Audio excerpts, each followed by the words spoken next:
Israeli forces drive spearheads across the Sinai Peninsula. ইতিহাসে এমন কিছু যুদ্ধ আছে যেগুলো শুধু কয়েকদিন নয়, কয়েকটি প্রজন্মের ভাগ্য নির্ধারণ করে দেয়। সালটা ছিল 1967। আরব বিশ্বের নেতারা ঘোষণা দিচ্ছেন ইসরায়েলকে মানচিত্র থেকে মুছে ফেলা হবে।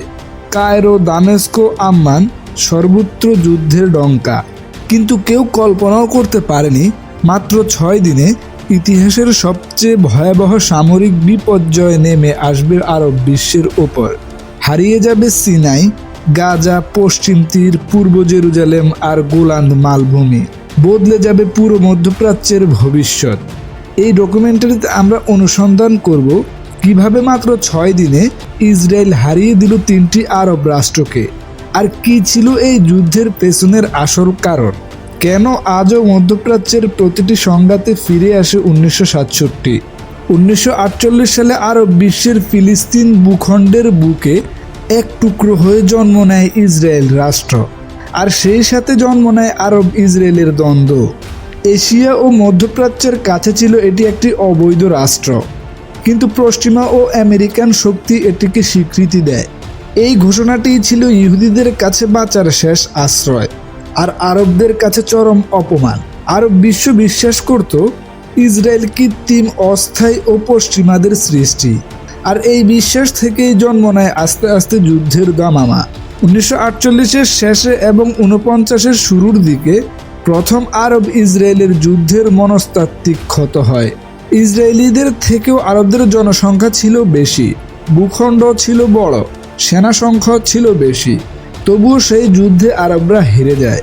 এই হার আরব সমাজে সৃষ্টি করে লজ্জা, ক্ষোভ আর প্রতিশোধের মানসিকতা। এই যুদ্ধ থেকেই জন্ম নেয় ফিলিস্তিন শরণার্থী সংকট, যা আজও সমাধান হয়নি। গামাল আবদেল নাসের, তিনি শুধু রাষ্ট্রপ্রধানই ছিলেন না, তিনি ছিলেন আরব আবেগের প্রতীক। নাসেরের বক্তব্য রেডিওতে চলেছিল কায়রোতে, লক্ষ লক্ষ মানুষ শুনত। তিনি বলতেন, ইসরায়েল আমাদের অপমান করেছে, আর আমরা তার জবাব অবশ্যই দেব। কিন্তু বক্তৃতা আর যুদ্ধ এক জিনিস নয়। নাসের সুয়েজ খাল জাতীয়করণ করে, এর জন্য ইসরায়েল, ব্রিটেন ও ফ্রান্স আক্রমণ করে, কিন্তু শেষ পর্যন্ত তারা ভয়ে সরে যায়। এতেই আরব বিশ্ব মনে করলো আমরা তো জয়ী, কিন্তু বাস্তবতা ছিল ভিন্ন। এই ভুলের আত্মবিশ্বাসী 1967-এর বীজ বপন করে। মধ্যপ্রাচ্য তখন ছিল ইউএস এবং সোভিয়েত ইউনিয়নের দাবার বোর্ড। সোভিয়েত ইউনিয়ন সিরিয়া ও মিশরকে ভুল গোয়েন্দা তথ্য দেয় ইসরায়েল আক্রমণের প্রস্তুতি নিচ্ছে। উদ্দেশ্য ছিল উত্তেজনা বাড়ানো এবং মার্কিন প্রভাব কমানো, কিন্তু এর ফল হয় বিপরীত। আরব সামরিক শক্তি বাহিরে থেকে মনে হচ্ছিল বিশাল সেনাবাহিনী, শত শত ট্যাঙ্ক এবং আধুনিক বিমান, কিন্তু ভেতরে ছিল তাদের রাজনৈতিক হস্তক্ষেপ, দুর্বল কমান্ডো চেইন এবং প্রশিক্ষণের অভাব ও বাস্তব যুদ্ধ অভিজ্ঞতার ঘাটতি। অন্যদিকে ইসরায়েলে ছিল কেন্দ্রীয় কমান্ডো, দ্রুত সিদ্ধান্ত নেওয়ার অভিজ্ঞতা, অভিজ্ঞ অফিসার এবং দখল করা ভূখণ্ডকে অস্তিত্ব বানানোর লড়াই। নাসের 3টি সিদ্ধান্ত নেন। ইউএন বাহিনী সরানো, এটা ছিল এক প্রকার ঘোষণা, আমরা কূটনৈতিক পথ ছাড়ছি। তিরান প্রণালী বন্ধ, ইসরায়েলের জন্য এটা অর্থনৈতিক শ্বাসরোধ করা। আর আরব রেডিওতে বলা হচ্ছিল এই যুদ্ধ হবে শেষ যুদ্ধ। অন্যদিকে দখলদার ইসরায়েলের কাছে এটি ছিল বেঁচে থাকার সম্বল। ইসরায়েলের মন্ত্রিসভায় ভয়াবহ বিতর্ক, আগে আঘাত করা হবে নাকি বিশ্ব প্রতিক্রিয়ার অপেক্ষায় থাকবে। শেষ সিদ্ধান্তে তারা এসে, আমরা অপেক্ষা করলে আমরা মারা যাব। 5ই জুন ইসরায়েল বিমান হামলা চালায়, বিমানগুলোকে নিচ দিয়ে উড়াল দেয়। রাডার এড়িয়ে তারা নির্দিষ্ট সময়ের মধ্যেই আঘাত করতে থাকে, এবং আঘাত করতেই মিশরের বিমান ধ্বংস হয়ে যায়, রানওয়ে অকেজু হয়ে পড়ে। এই একদিনেই যুদ্ধের ভাগ্য নির্ধারণ হয়ে যায়। অন্যদিকে মিশরীয় সেনাদের মধ্যে ছিল হট্টগোল, তারা জানতো না কে কমান্ড দিচ্ছে আর কোথায় শত্রু, যার কারণে অনেক অফিসার পালিয়ে যায়, সৈন্যরাও দিশেহারা হয়ে যায়। এটা শুধু সামরিক হার নয়, এটা ছিল নৈতিক পতনও। অন্যদিকে জর্ডানের রাজা হুসাইন দ্বিধায় ছিলেন, কিন্তু নাসেরের মিথ্যা রিপোর্টে বিশ্বাস করে তিনি আক্রমণ চালায়।